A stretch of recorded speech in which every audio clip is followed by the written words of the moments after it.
Good afternoon, this is your captain speaking.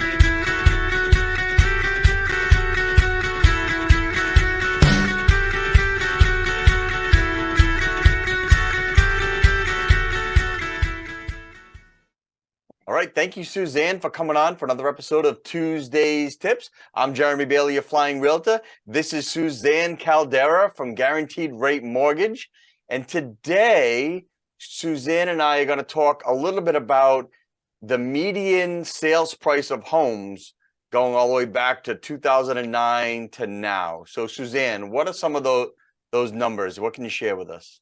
Yeah, so in 2009, when we came off the market crash that happened in 2008, the median sales price in Rhode Island was $184,000. Quick Google search from the Rhode Island Realtors for 2022 is a median sales price of $405,000 at this moment. So all signs point to, if you're thinking about buying a home and you're waiting for this magical thing to happen of the market to take such a drastic turn, the signs are there. It's just, I do not see it happening at all. With not having enough inventory, with the type of mortgages that have been written over the past 10 years, you have to qualify for a mortgage. It's not like what it was in 2003, 2004, where credit score just gave you everything, and it could give you zero down on an investment property or zero down without verifying anything. That just doesn't exist. So all the signs are there that real estate will still stay strong. You know, there's going to be some deceleration, and we've seen it for sure. But for anyone that's sitting there saying, "I'm waiting for this thing to all bust," I just think is the wrong strategy. What do you think, Jeremy, on that? Yeah, I'm with you. And some more data points, you know, the deceleration is a good thing. I mean, we couldn't continue to accelerate at the rate that we were at. It was insane. So now that, you know, the interest rates are significantly higher, that really slowed the market down. But now they're ratcheting those interest rates back down. We don't know. They could blip up again. They could continue to ratchet down. We don't know where that's going. But some of the data that I'll reiterate that you said, just to drive the point home, we have a lack of inventory right now. We still don't have a lot of homes. Even if, you know, a stat comes out that says, you know, there's 100% more inventory than there was, you know, 6 months ago. Well, instead of 12 homes on the market, what does that mean? 24 in a particular city or town? So we don't have enough homes for everyone. And that's concerning for people who are still looking to buy and thinking that the market's going to drop, because generally a low inventory market holds the market up. And I went to an REO conference. REO means a bank owned, so foreclosure conference. I went to that September, October, I think it was in September. And, you know, they said, yep, there are some foreclosures that are coming. But there's a few data points ahead. So one, there's always foreclosures in any market. Even the best markets, there are foreclosures. We had a moratorium on foreclosures for 2.5 years, you know, when COVID hit. So now we have a backlog of some foreclosures. Well, those foreclosures are starting to work through the pipeline. And I work with some banks, so I'm seeing some of this come down my pipe as well. Now, a lot of those, one, either still have equity, or number two, they don't see enough. And this is nationwide. And, you know, I think locally, we seem to be trending the same way. There's not enough foreclosures to drastically shift the market. Could there be enough to soften it even more? Yeah, there could be, but we're not seeing the 2008, 2009, 10, and 11 numbers where someone just took a bag of homes and just dumped it onto the market and, you know, just like, oh, which one do I want? I'll take 4, you know, and so we're not seeing the same trends. And so even if we hit a worse recession than what they're already reporting, if we see a reduction, I don't see it being a 50% reduction back to 2009 numbers. Yeah, that's solid. That's solid hearing it from your perspective as well, Jeremy. Thanks. You're welcome. And I was a little surprised, I'll be honest with you.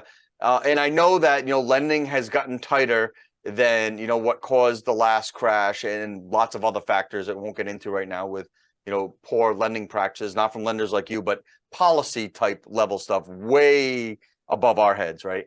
And just disclaimer there. And so that's why I wanted to go to this foreclosure conference. I'm like, are we getting whacked with a wave? And if so, I wanted to get my name in front of, you know, more clients in that regards. And they said, yeah, they're coming. But even they didn't see the waves that we saw back in 8, 9, 10, 11, you know, back in those years. So, you know, even I was a little surprised, you know, I was expecting it, and I'm in it every day. You're in it every day. So whenever they said that, I was like, okay, so there will be more homes hitting the market that are bank owned, but not enough to just flood the market and tank it like we saw last time. True. And the amount of equity that that's out there that people are sitting on, that's a pivotal statistic, because those folks, even if they're running behind on their mortgage and they're getting threatened to get foreclosed, those folks can put it on the market and still make a profit. Yeah. Because they have equity. Yeah.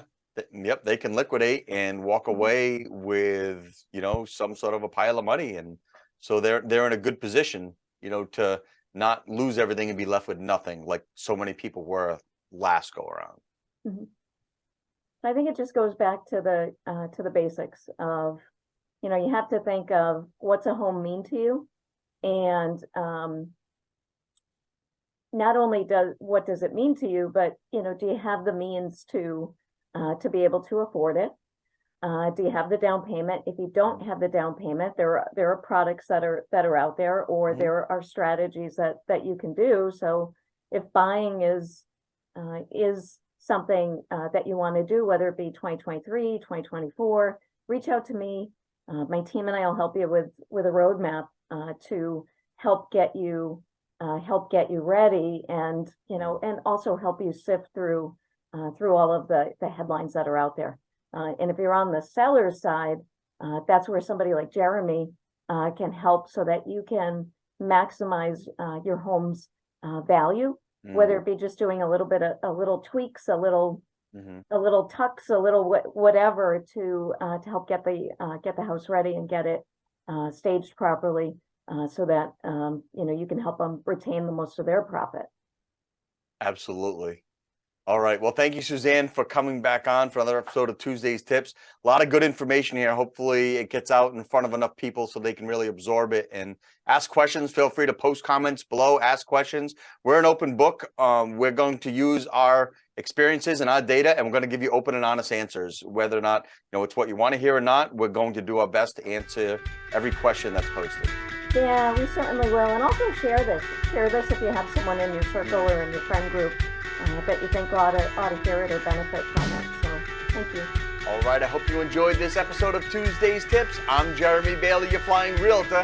Remember to keep your wings level, and I get a fly.